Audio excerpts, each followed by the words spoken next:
Farmers Market Day. Yung ginger na yan.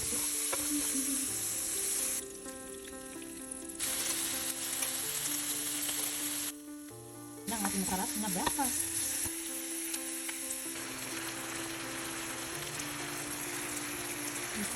Tapos ito yung puntot. Ito yung asin. Squid. Galamay.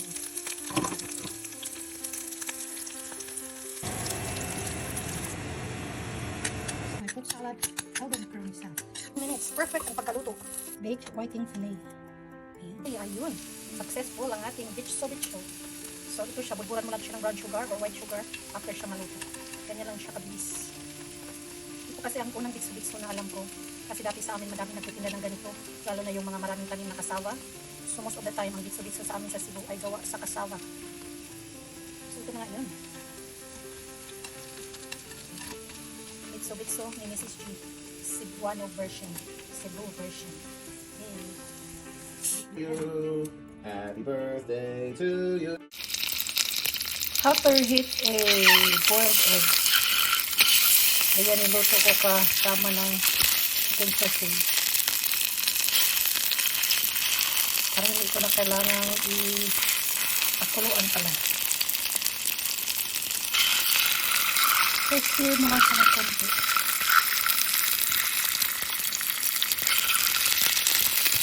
While the chicken sausage is cooking, maiinit din ang itlog. Para siyang nagiging adobo. Tapos yung meron din siyang flavor na ng chicken sausage. This is the apple maple chicken sausage. Pinakuluan ko muna siya ng tubig hanggang natuyo. Tapos nilagyan ko ng konting mantika. Tapos nilagay ang itlog.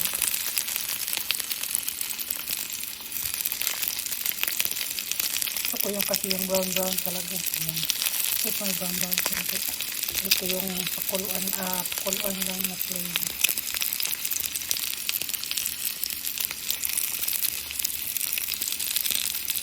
Magaling pang itlog at luto ng sausage. Para-paraan.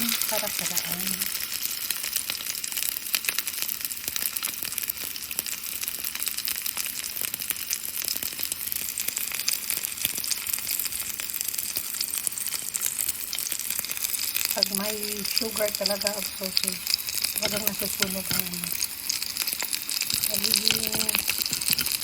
yan ang sugar na nasusunog. Carbon.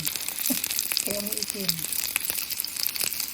Tapos the only flavor I like yung parang matamis na sausage. With apple or ginger. Apple ginger.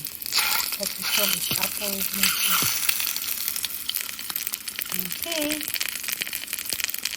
Idea para paano initin ang boiled egg. Kasi nag-book ako ng 2 kahapon. Anong natirang isa. Sarap yung siya initin.